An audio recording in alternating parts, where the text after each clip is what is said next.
இந்த இன்னைக்கு என்னுடைய சிறிய தாயாருக்கு எனக்கு பெரிய பிரச்சனை வீட்டில். அழகான ஒரு மார்க் அறிஞர் பிஜி அப்படி ஏன் இந்த சனியை முடிச்ச ஜெயலலிதா கருணாநிதிக்கெல்லாம் சப்போர்ட் பண்ணுறாரு மேடையில் ஏறி, இதோடு விட்டுட்டா என்ன அப்படின்ட்டு நான் எய்த்து பேசுனா எனக்கு சாப்பாட்டில் பிரச்சனை வந்துடும். அதனால் அல்லாவுக்காக எங்களோட பிரச்சனை தயவுசெய்து நீக்கிட்டு ஊரை விட்டு பறக்கத்தாக்கணும். ஆமாம் சார். தமிழ்நாடு தௌஹீத் ஜமாத்துங்கிற ஒரு இயக்கம் இருக்குது. இது வந்து 2 வேலைகளை செய்வதற்காகத்தான் நம்ம ஆரம்பித்தோம். முதல்ல தமுமுகன்னு ஒரு அமைப்பு துன்யாவில் உள்ள நன்மைகளுக்கு போராடுவதற்குன்னு ஆரம்பித்தோம். அப்போ அனைத்து தௌஹீத் ஜமாத்துங்கிற கூட்டமைப்புன்னு பேர் வச்சுருந்தோமா, அது தௌஹீத் வேலையை அது பார்த்துக்கிட்டு இருந்துச்சு. தௌஹீத் வேலையை பார்க்கறதுக்கு அனைத்து தௌஹீத் ஜமாத்து, சமுதாய பணியை பார்க்கறதுக்கு தமுமுகன்னு பண்ணி தான் ஒப்பந்தம் பண்ணி ஒரு இயக்கத்தை கொண்டு போயிட்டு இருந்தோம். அப்போ நம்ம அனைத்து தௌஹீத் ஜமாத்துங்கிற வேலையை பார்க்கும்பொழுது தமுககாரங்க என்ன பண்ணாங்க, நீங்கள் இதில் ஒரு பெரிய பொறுப்பில் இருக்கிறீங்க, நீங்கள் போய் தௌஹீத் பிரச்சாரம் பண்ணீங்கன்னா தமுக யார் வரமாட்டேங்கிறான், நீங்கள் என்னை மட்டும் நீங்கள் ஒரு மாநில பொறுப்பில் அமைப்பாளர் நிறுவனர் மாதிரி இருக்கிறீங்க, நீங்கள் வந்து தௌஹீத் பிரச்சாரம் பண்ணக்கூடாதுன்னாங்க. அது எனக்கு உயிர் நாடி, அது பண்ணக்கூடாது நீங்கள் சொல்ல வளர்த்த பிறகு சொல்கிறாங்க. முதல்ல நம்ம தான் வளர்த்து ஸ்டடியாகி உண்டான பிறகு என்ன செய்கிறாங்க, அது பண்ணக்கூடாது. நான் போய வேலையை பார்த்து எனக்கு தௌஹீத் உயிர் நாடின்னு சொல்லிட்டு நினைச்சிட்டோம், தூக்கி போட்டு வந்து எழுதியே தந்தாங்க. பிஜேயுடைய தௌஹீத் பிரச்சாரம் தமுமுகவுடைய வளர்ச்சிக்கு முட்டுக்கட்டையாக இருக்கிற காரணத்தினால் நாங்கள் வந்து பிரிந்து கொண்டோம்னு நினைஞ்சாங்க. எழுதி கையெழுத்து போட்டு தந்து அந்த பேப்பர் நெட்ல எல்லாம் போட்டுருங்க, பார்த்துக்கலாம் நீங்கள். அப்போ வந்தவொடனே என்ன பண்ணோம்னு கேட்டால், இப்போ எதனால் இந்த குழப்பம் வந்துச்சுன்னு அப்போ தான் அனுபவத்தில் கற்றுக்கிட்டோம். இது சமுதாயத்துக்கு ஒரு இயக்கம், தௌஹீதுக்கு ஒரு இயக்கம்னு வந்தது தான் காரணம். ஏன் ஒரே இயக்கம் ரெண்டையும் செஞ்சா என்ன, ஏன் தௌஹீதை சொல்லிக்கொண்டே சமுதாயத்துக்கு பாடுபட்டா என்ன, தமுமுக தனி இப்படி நாளைக்கு தனின்னு போயிடும். இன்னொரு என்ன செய்வான், சமுதாய பணிக்குன்னு ஒரு அமைப்பு உண்டாக்கணும்னு சொன்னால் அவன் நாளைக்கு பிரிஞ்சுட்டு தான் போக போகிறான். ரெண்டையும் செய்வது நம்முடைய வேலையை வைத்துக் கொண்டால் என்னன்னு சொல்லி அப்போ தான் நினைஞ்சோம் அந்த பணியும் சேர்த்து செய்வது என்று எடுத்துக்கொண்டு இந்த தௌஹீத் ஜமாத் தமிழ்நாடு தௌஹீத் ஜமாத்தின் பெயர் மாற்றம் செய்யும் பொழுது அதனுடைய ஒரு அஜெண்டாவை 2 அஜெண்டாவை ஆக்கிட்டோம். ஒரு அஜெண்டா என்ன, மார்க்கத்தை குர்ஆன் ஹதீஸ் அடிப்படையில் மக்களுக்கு சொல்வது ஒன்று. இன்னொரு அஜெண்டா என்ன, இங்கே இந்த நாட்டில் முஸ்லிம்கள் வந்து நிம்மதியாகவும் உரிமையோடும் கண்ணியத்தோடும் வாழ்வதற்குரிய வேலைகளை செய்வது, செயல் திட்டங்களை செய்வது. அது வழக்கு போடுவதாக இருக்கலாம், போராட்டம் பண்ணுவதாக இருக்கலாம், கோரிக்கை வைப்பதாக இருக்கலாம், அது மாதிரியான இரத்த தானம் செய்வதாக இருக்கலாம், மருத்துவ உதவிகள் செய்வதாக இருக்கலாம், அது மாதிரியான பணிகளையும் செய்து கொள்வது. ஒரே லேபிளில் ஒரே பேரில் 2ஐயும் செய்வோம்னு முடிவெடுத்து தான் நம்ம இறங்கியிருக்கிறோம். இப்போ நம்ம என்ன வழங்கணும், நம்ம அந்த குர்ஆன் ஹதீஸ் மட்டும் அப்படிங்கிற மாதிரி அந்த பயானை மட்டும் செஞ்சுக்கிட்டு இருந்தால் அப்போ போராட்டம்ங்கிற ஒரு இடம் காலியாக இருக்கும். போராட்டம்னா என்ன, நமக்கு எத்தனை தேவைகள்லாம் இருக்கிறது, அந்த தேவைகளை வந்து அரசாங்கத்தில் கேட்டு நம்ம பெற வேண்டிய இடத்துல இருக்கிறோம். இதை வந்து நம்ம கேட்கல என்று சொன்னால் அடுத்தவர்கள் கேட்பார்கள்னு வச்சுக்கூட நம்ம என்ன செய்யலாம், விட்டுடலாம். மற்றவங்க கேட்பாங்களான்னு நாங்கள் யோசிச்சு பார்க்குறோம், கேட்க மாட்டாங்க. ஏன் கேட்க மாட்டாங்க, எல்லா இயக்கங்களுமே ஒரு அரசியல் சார்பில் இருக்கிறார்கள். அவங்க தேர்தலில் போட்டியிடக்கூடியவர்களாக அல்லது வாரியம் பதவி போன்றவர்களை விரும்பக்கூடியவர்களாக இருக்கிறார்கள். அப்படி இருக்கக்கூடியவங்க வந்து இப்போ உதாரணமாக நான் ஒரு பதவியை விரும்பக்கூடிய ஆளுன்னு வைங்க, எனக்கு ஒரு எம்எல்சி பதவி கொடுத்துட்டாங்கன்னு வைங்க, நான் வந்து உங்களுக்கு ஏதாவது பாதிப்பு ஏற்பட்டால் கத்துவேனா, எனக்கு போயிருமா பதவி பிடிங்கிடுவானே. எனக்கு ஒரு பதவியை கொடுத்துருக்குறான், அந்த பதவியை கொடுத்த ஒரு அரசாங்கம் வந்து முஸ்லீம்களுக்கு எதிராக ஒரு அநியாயம் பண்ணுறான், நான் வந்து என்ன செய்ய முடியாது, அதை ஏற்று கேட்க முடியாது. கேட்க முடியுதா என்ன மனசில், நம்ம இதை எதிர்த்தோம்னு சொன்னால் நம்முடைய இந்த பதவியை பிடிங்கிடுவாங்களே, வாரியம்னு ஒன்று கொடுத்தான்னு வைங்களேன், அந்த வாரியத்தை பிடிங்கிடுவானே அப்படின்னு நான் நினைத்தால் நான் என்ன செய்வேன், அவங்கள எதிர்க்க மாட்டேன். அல்லது எம்எல்ஏ எம்பி சீட்டு கேட்கக்கூடியவனா நான் இருந்தேன்னு வைங்க, அவன் வந்து என்ன செய்வான்னு கேட்டால் எந்த கட்சியில் கூட்டணி வச்சிருக்கிறானோ அவங்கள கண்டிக்க மாட்டான். யார்கிட்ட கூட்டணி வைக்கல அவங்கள மட்டும் கண்டிப்பான். திமுகவில் கூட்டணி வச்சவன் அண்ணா திமுக தப்பை மட்டும் சொல்லுவான், அண்ணா திமுகவில் கூட்டணி வச்சவன் திமுக தப்பை மட்டும் சொல்லுவான். அவன் சேர்ந்திருக்கிற கூட்டணி செய்கிற அநியாயத்தை அவன் என்ன செய்ய மாட்டான், கண்டிக்க மாட்டான்.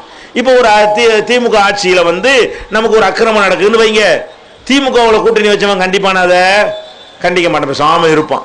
அண்ணா திமுக ஆட்சியில் ஒரு அநியாயம் நடக்குதுன்னு வைங்க, அண்ணா திமுக அநியாயத்தை அவன் கண்டிப்பான கண்டிக்க மாட்டாங்க, கூட்டணி போயிடும் நினைக்குவான். அப்போ நம்ம என்ன நினைக்கிறோம், ஒரு சமுதாயத்துக்கு போராடக்கூடிய ஒரு அமைப்பாக இருந்தால் கூட்டணி வைக்கிறவனாகவோ தேர்தலில் பங்கெடுக்கிறவனாகவோ பதவியை கேட்கக்கூடியவனாகவோ இருந்தால் சமுதாயத்துக்கு நன்மை கிடைக்காது. அடுத்தவர்கள் அப்படி இருப்பார்களான்னு பார்த்தா யாருமே தேடி தேடி பார்க்குறோம், எல்லாம் நான் ஜிஹாது பண்ண போறேன்னு வந்தவொன்னு இப்போ தேர்தல்னு ஆரம்பிச்சு விட்டானுவோம். ஜிகாது பண்ண போகிறோம் வாங்கடான்னு சொன்னவங்களாம் கூட அவனும் கூட இந்த எலெக்ஷனை நிற்கவும் செஞ்சுட்டானுவோ, உள்ளாட்சியெல்லாம் நிற்க ஆரம்பிச்சுட்டாங்க. அது ஒரு படியாக தான் எல்லாரும் பயன்படுத்துவார்கள். தமிழ்நாடு தௌஹீத் ஜமாத் மட்டும்தான் அதை ஒரு கொள்கையாக பயன்படுத்தியத தேர்தலில் நிற்பது இல்லை என்பதை 1980 ஆரம்பித்து இன்னைக்கு 2030 வருஷம் அதை கொள்கையாக வச்சுக்கிட்டு இருக்கிற ஒரே ஜமாத்தை நம்ம இருந்துகிட்டு இருக்கிறோம். மற்றவங்களாம் என்ன, அந்த இன்னொரு படி ஏறுவதற்கு இதை சொல்லுவாங்க, மக்களுக்கு ஈர்ப்பா இருக்கும், தேர்தலில் போட்டியிட மாட்டோம்னு. கூட்டம் சேர்ந்த பிறகு அவனை வச்சுக்கிட்டு தேர்தலில் போட்டிடுவாங்க, இவனு பலதெல்லாம் மறந்துடுவான். அப்போ அவர்கள் கூட்டம் சேர்ப்பதற்கு இதை ஒரு படியாக, ஒரு கருவியாக எல்லாரும் பயன்படுத்தி கொண்டிருக்கு. நீங்க பாக்குறீங்க 30 வருஷமா இதையே சொல்ற ஒரே ஜமாத்து நாங்களா தான் இருக்கிறோம். ஒரே ஜமாத்து இது, தேர்தலில் போட்டியிட மாட்டோம், இனிமேல் நாங்கள் விரும்பினா பதவி வாங்க இயலாதா, நாங்கள் நினைச்சோம்னா என்ன செய்யலாம், எந்த வாரியமும் வாங்கலாம், எத்தனை சீட்டு எங்களுக்கு வாங்க முடியும். அவர் கெஞ்சுகிறார்கள், சீட்டு கொடுத்துறாங்க, வேலை ஈஸி, நம்ம திட்ட மாட்டோம், குறைகளை சொல்ல மாட்டோம், அதெல்லாம் கூட வேணாண்டு ஒதுக்கி இவ்வளவு காலம் கட்டுப்பாடாக நம்ம இருக்கிறோம். 2 வருஷம் 3 வருஷம் தாக்கு பிடிக்க முடியல. சில பேர் கூட்டத்தை பார்த்து என்ன செய்யறாங்க, 2 வருஷம் 3 வருஷம் கூட்டம் சேர்ந்துருமா, நம்ம ஏன் தேர்தல் நிற்கக்கூடாது, நம்ம ஏன் பஞ்சாயத்து போர்டில் நிற்கக்கூடாது, நம்ம ஏன் அது வரக்கூடாதுன்னு வந்துடுது. அப்போ நம்ம என்ன பண்ணோம்னு கேட்டால், நம்ம தான் சமுதாயத்துக்கு போராடணும்னு ஒரு முடிவு எடுத்துக்கிட்டோம். அப்படி எடுக்கும் பொழுது தான் நம்ம முக்கியமான இலக்கா என்ன வைக்கிறோம், இடஒதுக்கீடை வைக்கிறோம். இடஒதுக்கீடு நம்ம கிடைச்சா தான் நம்ம படிக்க முடியும்.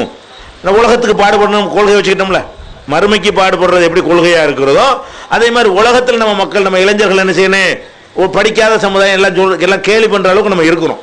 மற்ற சமுதாயங்களோடு ஒப்பிடும் பொழுது எழுத்தறிவு கம்மியாக உள்ள சமுதாயம், பட்டதாரிகள் கம்மியாக உள்ள சமுதாயம்னா நம்ம தான் அதில் ஃபர்ஸ்ட்டில் வந்து நிற்கிறோம். இது நம்ம மாற்றணுமா இல்லையா? வெளிநாட்டில் போய் ஒட்டகம் வைக்கிற வேலை எவ்வளோ நாளைக்கு செய்கிறது, வெளிநாட்டுக்கு போனால் கூட ஒரு அதிகாரியாக போகணும், ஒரு ஆஃபீஸராக போகணும், ஒரு டிகிரி படித்தவனா என்ன செய்யணும், போய் நல்ல சம்பளம் வாங்கலாம். நம்ம லேபர் வேலைக்கு போனால் என்ன சம்பளம் வாங்க முடியும்? அந்த மாதிரிலாம் கணக்கு பண்ணி என்ன பண்ணுறோம், இதை மாற்றணும்னு சொன்னால் இடஒதுக்கீடு வேணும். இடஒதுக்கீடு வாங்குறதா இருந்தால் சும்மா தரமாட்டாங்க, ஓட்டை அதுக்கு ஆயுதமாக பயன்படுத்தணும். எல்லாரும் ஓட்டை வந்து அவங்களுடைய நன்மைக்கு ஆயுதமாக பயன்படுத்தி கொண்டார்கள். முஸ்லீம் லீக் இருந்தது, அதனுடைய தலைவர்கள் சொத்து சேர்த்தார்கள், வெளிநாடுகளிலிருந்து சில தொழில் நடத்துவதற்கு லைசன்ஸ் வாங்கினார்கள், அவங்க கருவாடு ஏற்றுமதி செய்வதற்கும் மற்ற தொழில் பண்ணுவதற்கும் அந்த அறிமுகத்தை பயன்படுத்தி கொண்டார்கள். எம்பி எம்எல்ஏ சீட்டு கிடைக்காவிட்டாலும் அவங்கள்ட்ட வந்து சிபிஐ போன்ற நிறுவனங்கள் ரைடு பண்ணக்கூடாது என்பதற்கு இந்த உறவுகளை அவர்கள் பயன்படுத்தி, இந்த மாதிரி பண்ணாத ஒரு தலைவர்களும் இல்லை. முஸ்லீம் லீக்ல இருந்து தேசிய லீக்ல இருந்து பட்டியல் போட்டு பேச வந்தாங்கன்னா நான் சொல்லுவேன், அவ்வளோ ஆதாரத்தோடு என்ன செய்வேன், ஒவ்வொருத்தரும் என்னவெல்லாம் செஞ்சார்கள் நம்ம என்ன செய்வோம், தமுகவில் இருந்து யாரெல்லாம் தேர்தலில் இந்த பங்கு வச்சு ருசி கண்டு விட்டார்களோ அவங்க அத்தனை பேருக்கு என்ன இருக்குது, கெட்ட வரலாறுகள் வந்து நம்ம கண்ணு முன்னாடியே விரிந்து நிற்கிறது.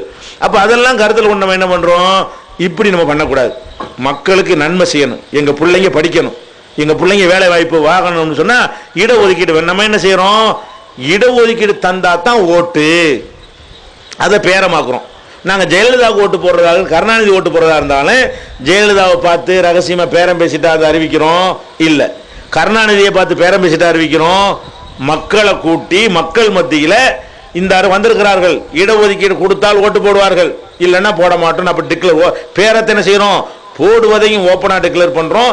இந்த ஜூலை நாளில் என்ன செஞ்சோம், இப்போ காங்கிரஸ் இடஒதுக்கீடு தந்தால் ஓட்டு, தராவிட்டால் ஓட்டு இல்லைன்னு நம்ம சொன்னோம்ல.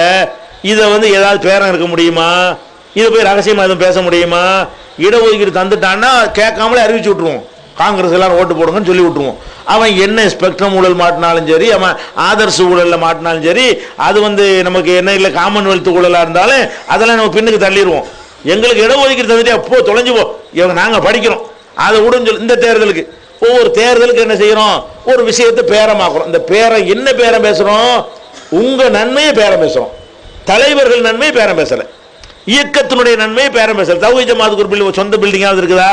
இப்போ நினைச்சோம்னா ஒருத்தனுக்கு ஆதரவு தெரிவிச்சுட்டு ஒரு 25 கோடி ரூபாயில ஒரு பெரிய பில்டிங் ஒன்று வாங்கி தானே தரமாட்டான், ஈஸியாக போச்சு தந்துடுவான், நாளைக்கே தந்துடுவான். வழங்குதா? இன்னைக்கு வரைக்கும் தமிழ்நாடு தௌஹீத் ஜமாத் தலைமை எங்கே இருக்குது, ஒரு வாடகை கட்டடத்தில் தான் இயங்கி கொண்டு தலைமைக்கு அதில் மட்டும் இடம் வாங்கி விட்டீங்க, தலைமைக்கு இடம் வாங்க முடியல. வழங்குதா? நீங்கள் மறக்கிறது சொந்த இடத்துல உட்காந்துட்டு இருக்கிறீங்க, தலைமை இருக்கிறது எங்கே இருக்கிறோம், வாடகை கட்டடத்தில் உட்காந்துட்டு இருக்கிறாங்க. வழங்குதா? அதான் இங்கே தலைமையுடைய நிலைமை. நீங்கள் வசூல் பண்ணி வாங்கிடுறீங்க, நாங்கள் வசூல் பண்ண முடியாத, நீங்கள் அவங்களும் வசூல் பண்ணி கிடக்குறீங்கள, தலைமைக்குன்னு போய் இன்னும் வசூல் பண்ண முடியல. இதான் வசூல் நம்ம கட்டணம் பண்ண வேண்டியிருக்கு. அப்போ நீங்கள் யோசிச்சு பார்க்கணும், இந்த மாதிரி விஷயத்தில் வந்து ஒரு பேரம் பேசி இப்போ ஜெயலலிதா இடஒதுக்கீடு கொடுக்கக்கூடாதுன்னு சொன்னாங்க. நம்ம இந்த கூட்டத்தை காட்டின உடனே இடஒதுக்கீடு தருவதற்கு என்ன செஞ்சாங்க, அவங்க முதல் படியை எடுத்து வச்சாங்க, ஆணையத்தை அமைச்சாங்க. அந்த ஆணை அமைச்சிக்கும் போது இடஒதுக்கீடு கிடைக்கிறதுக்கு ஒரு வேலையை செஞ்சுட்டாங்க. முதல் ஸ்டெப் நான் அதை பண்ணி ஆகணும். கமிஷன் போட்டு தான் இடஒதுக்கீடு கொடுக்கணும், சுப்ரீம் கோர்ட்டு சொல்லியிருக்குது. நேரடியாக இடஒதுக்கீடு கொடுக்க முடியாது.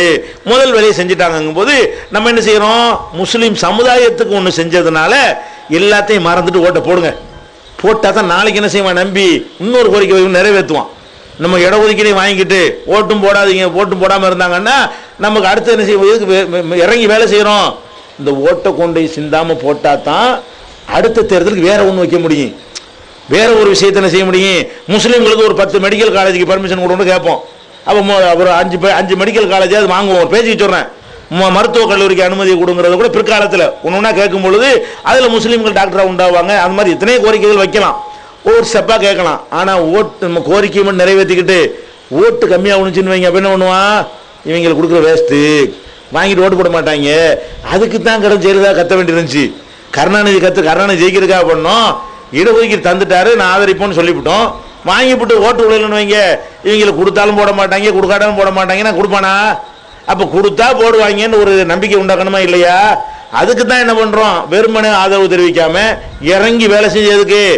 அப்போ தான் அடுத்த கோரிக்கை நிறைவேற்ற முடியும். வேலை முடிஞ்சிருச்சுன்னு போனால் போயிருக்கலாம். மற்றவங்க மாதிரி இடஒதுக்கீடு தந்துட்டாங்க நன்றின்னு அறிக்கையோடு போயிட்டோன்னு வைங்க, இன்னொரு கோரிக்கை வைக்கும்போது என்ன செய்வாங்க, இவங்க நன்றின்னு வாயினால சொல்லுவாங்க, நம்மளும் நன்றின்னு சொல்லிட்டு போயிடுவான். அப்போ அவன் வாயினால் அவர் காரியத்தை நிறைவேற்றணுமா இல்லையா? அவள் காரியத்தில் வெற்றி பெறுவதற்கு தான் நாங்கள் என்ன பண்ணுறோம்னு கேட்டால் கருணாநிதி ஆதரிக்கிறோம். ஆனால் ஆதரிக்கும் போது நீங்கள் பார்க்கணும், கருணாநிதி ஆதரிக்கும் பொழுதும் நம்ம அவங்களுடைய தவறுகளை நியாயப்படுத்தினது கிடையாது. அவங்கள மாதிரி தலைவர் கிடையாது, கலைஞர் பாதுகாவலர்னா சொல்லுவோமா, நம்ம கிண்டல் பண்ணிக்கிட்டு தான் ஆதரிப்போம். வழங்குதா, உன்னையும் நம்பலை, நீ நல்லவன் நாங்கள் சொல்ல மாட்டோம். ஜெயலலிதாவை ஆதரிக்கும் போது ஜெயலலிதா செஞ்ச கொடுமையெல்லாம் பட்டியல் போட்டு தான் ஆதரித்தோம். நீ செஞ்ச கொடுமையெல்லாம் நெசம். இந்த இடஒதுக்கீடு ஒன்றுக்காக வேண்டி அதை மறக்கிறோம், இப்போதைக்கு மறக்கிறோம் என்று சொல்லி தான் ஓட்டு கேட்டோமே தவிர மற்றவர்கள் கூட்டணி கேட்டாங்க அப்படியே கேட்டோம். நம்முடைய எந்த ஒரு திமுக ஆதரிச்ச மீட்டிங்லையும் அதிமுக ஆதரிச்ச மீட்டிங்லையும் நம்ம நெறிமுறை எதையாவது மீறினோமா? இதே அதிராம்பட்டினத்தில் ஸ்டாலின் வந்தாருங்கிறக்காக நம்ம பேச நிப்பாட்டினோமா? நான் பேசிட்டு இருக்கும்போது தான் வந்தார் அவர்.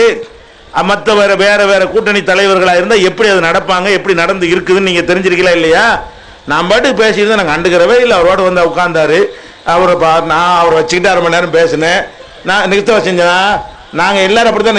நாங்கள் அதில் நீ பார்க்கலாம்ல, நாங்கள் வந்து எதாவது வாங்கி இந்த முடிஞ்சு வச்சுக்காத வந்தோன்னே நான் வாங்கினதுன்னு உன்னை இழிக்கணும், எனக்கு எதுவும் வாங்கலையப்பா, உன்னைய கொண்டு எனக்கு ஒன்றும் கிடையாது, நீ வந்து உன்னை இழிக்க வேண்டிய தேவையும் கிடையாது, உனக்கு தான் நாங்கள் தேவை, எங்களுக்கு நீ தேவையில்லை. அப்படி தான் நடந்துக்கிட்டோம். உங்கள் ஊரில் அதை கேட்கலாமா? உங்கள் ஊரில் கண்ணு முன்னாடி நிரூபிச்சு காட்டணுமா இல்லையா? எந்த கட்சிக்கு காரணம் இப்படி நடந்து இருப்பான சரித்திரத்தில்?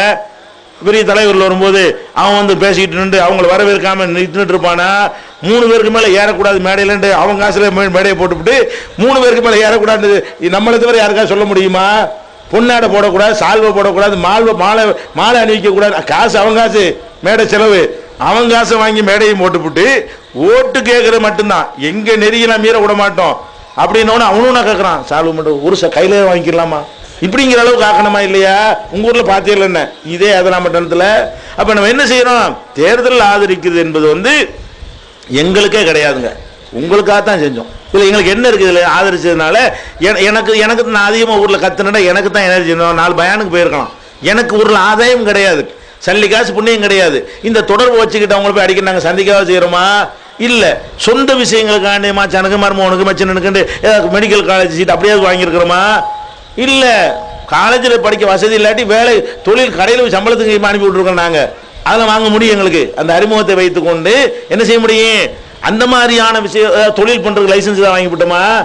ஒன்று சொல்ல யாரையாவது இந்த மாதிரி அரசியல் தொடர்பு வைத்துக்கொண்டு பதவி வாங்கணும், பணம் சம்பாதிச்சோம், எங்களுக்கு வரக்கூடிய ஒரு கஷ்டத்தை அவர்களால் தப்பித்து கொண்டோம்.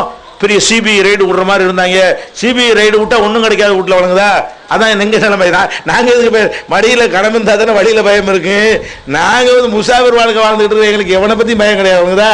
யாருக்கும் பயம் கிடையாது. அதனால வந்து கருணாநிதி ஜெயலலிதா ஆதரிச்சது எல்லாமே என்ன ஒரு தூர நோக்கோட உங்கள் நன்மையை கருதி நம்ம மக்கள் நல்லா இருக்கணும், நம்ம பேரம்பேத்திகளுக்கு நம்ம பிள்ளைகள் காலத்தில் இல்லாட்டாலும் நம்ம பேரம்பேத்திய காலத்தில் சமுதாயம் என்ன செய்யணும், தலை நிமிந்து நிற்கணும். அதுக்குள்ளே ஒன்றையா நம்ம பேரம் பேசி வாங்கணும்.